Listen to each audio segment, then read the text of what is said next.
J'ai parlé du nombre des commandements l'autre jour, leur forme, la façon dont ils nous sont transmis dans le texte au futur.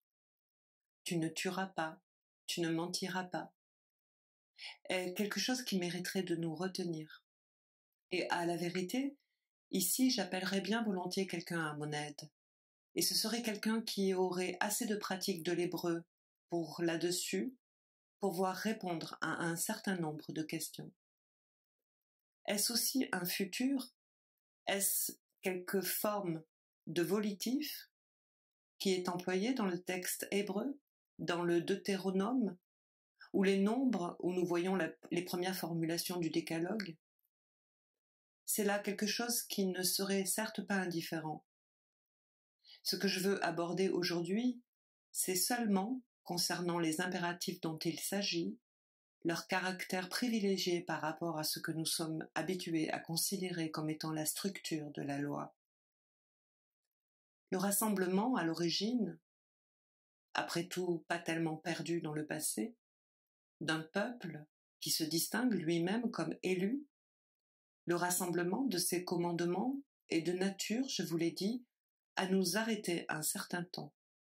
Je voudrais aujourd'hui m'arrêter à deux d'entre eux, laissant de côté les questions immenses que pose le fait de la promulgation de ce commandement par quelque chose qui s'annonce comme étant « je suis ». Non pas sollicitant, comme on l'a dit, le texte dans le sens d'une métaphysique grecque, celui qui est, voire celui qui suit, mais ce « je suis ce que je suis ». I am that I am. La traduction anglaise est certainement la plus proche, au dire des hébraïstes, de ce que signifie l'articulation du verset. Peut-être me trompais-je, mais ne connaissant pas l'hébreu et me référant ainsi à ce qui pourrait m'être apporté comme complément d'information, je crois que les meilleures autorités sont sans équivoque. Celui donc qui s'annonce comme je suis, et qui s'annonce d'abord à l'endroit d'un petit peuple, comme étant celui qui l'a tiré des misères de l'Égypte, pour commencer d'articuler, « Tu n'adoreras d'autre Dieu que moi devant ma face ». Je laisse la question de savoir ce que veut dire « devant ma face ». Il est certain que les textes laissent ouverte la question que hors de la face de Dieu, c'est-à-dire hors de la Canaan, l'adoration des autres dieux n'est pas, pour le fidèle juif lui-même, inconcevable. Et un texte du 2e Samuel, dans la bouche de David, le laisse apparaître. Il n'en reste pas moins que le 2e commandement, celui qui formellement exclut comme tel toute image, et non seulement tout culte, mais toute représentation de ce qui est, dans le ciel, sur la terre et dans l'abîme, me semble être un point lequel mérite aussi que nous nous y arrêtions comme étant ce qui distingue, ce qui est l'introduction et les prémices, qui nous montre que ce dont il va s'agir est quelque chose qui est dans un rapport tout à fait particulier avec l'affection humaine dans son ensemble. L'élimination, pour tout dire, de la fonction de l'imaginaire dans ce qui va se formuler, à mes yeux, au vôtre, je pense aussi, s'offre comme étant le principe de la relation au symbolique, comme tel, au sens où nous l'entendons ici, à la parole pour tout dire qui, là, je crois, trouve sa condition principale. Je laisse de côté la question du repos, du sabbat, encore que, peut-être, y reviendrons-nous ensuite, car je crois que cet extraordinaire impératif, grâce à quoi, dans un pays de maîtres, nous voyons encore un jour sur 7 se passer dans une inoccupation, qui, au dire du proverbe humoristique, ne laisse pas de milieu à l'homme du commun entre l'occupation de l'amour et celle du plus sombre ennui, cette suspension, ce vide, est quelque chose qui assurément introduit dans la vie humaine le signe d'un trou, d'un au-delà de quelque chose en rapport avec toute loi de l'utilité, qui pour l'instant la suspend et la réfute. Il me paraît avoir la connexion la plus proche avec ce sur la piste de quoi nous marchons ici. Je laisserai de côté l'interdiction du meurtre, car nous aurons à y revenir, concernant la portée respective de l'acte et de sa rétribution.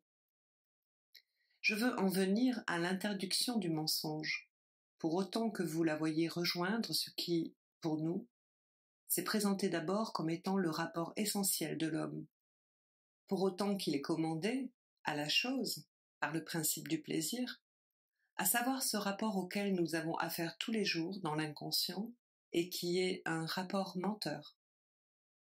Le « tu ne mentiras point » est le commandement où, pour nous, se fait sentir de la façon la plus tangible le lien intime du désir, dans sa fonction la plus structurante avec la loi.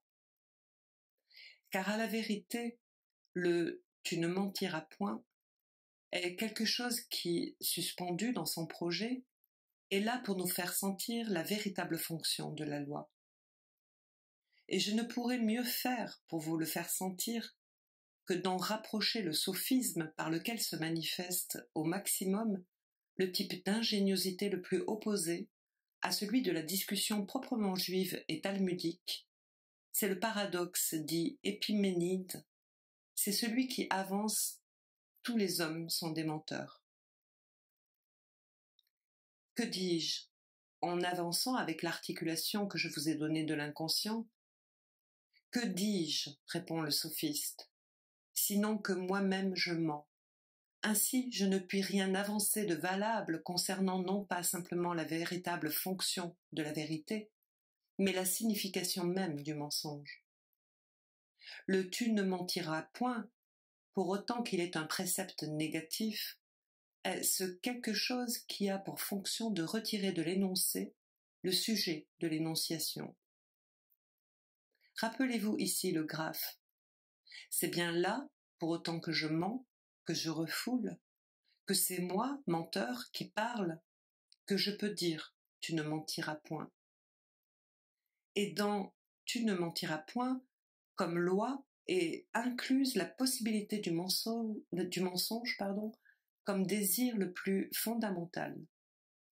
Et je vais vous en donner une preuve qui, à mes yeux, n'en est pas moins valable. C'est la célèbre formule de Proudhon. La propriété, c'est le vol. Je vais vous en donner une preuve la plus manifeste. Ce sont les cris d'écorchés que poussent les avocats dès le jour où, sous une forme toujours plus ou moins funambulesque et mythique, il est question de faire entrer en jeu, dans l'interrogatoire d'un inculpé, un détecteur de mensonges. Devons-nous en conclure que le respect de la personne humaine, c'est le droit de mentir? Assurément, c'est une question, et ça n'est pas une réponse que de répondre « oui, sûrement ». Comme on pourrait dire, ce n'est pas si simple.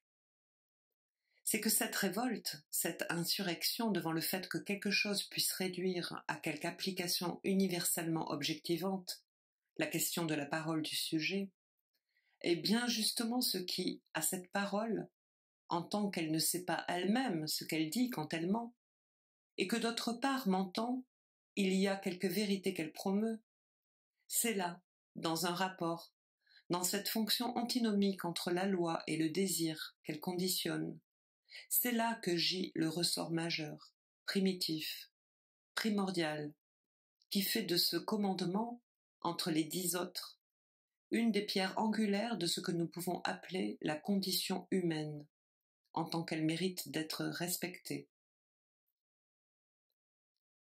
Je vais, l'heure avançant, sauter un peu plus loin pour en venir enfin à ce qui fait le cœur même aujourd'hui, est à la pointe de notre réflexion sur ces rapports du désir et de la loi. C'est le fameux commandement qui s'exprime ainsi. Il fait toujours sourire. À bien y réfléchir, on ne sourit pas longtemps. Tu ne convoiteras point la maison de ton prochain, tu ne convoiteras point la femme de ton prochain, ni son serviteur, ni sa servante, ni son bœuf, ni son âne, ni rien de ce qui appartient à ton prochain. Assurément, la mise de la femme entre la maison et le bourricot est quelque chose qui a suggéré à plus d'un, l'idée de ce qu'on pourrait voir là les exigences d'une société primitive. Des bédouins, des bicots, des ratons. Eh bien, je ne pense pas. Je veux dire que si, effectivement, cette loi, toujours en fin de compte vivante dans le cœur des hommes qui la violent chaque jour, bien entendu, au moins concernant ce dont il s'agit quand il s'agit de la femme de son prochain, doit sans doute avoir quelque rapport avec ce qui est notre objet ici, à savoir das Ding. Car il ne s'agit point ici de n'importe quel bien, il ne s'agit point de ce qui fait la loi de l'échange et couvre d'une légalité, si l'on peut dire amusante, d'une Sigrung sociale, les mouvements impétus des instincts humains. Il s'agit de quelque chose qui prend sa valeur de ce qu'aucun de ces objets n'est sans avoir le rapport le plus étroit avec ce dans quoi l'être humain peut se reposer comme étant der Trug. Das Ding, non pas en tant qu'elle est son bien, mais le bien où il se repose.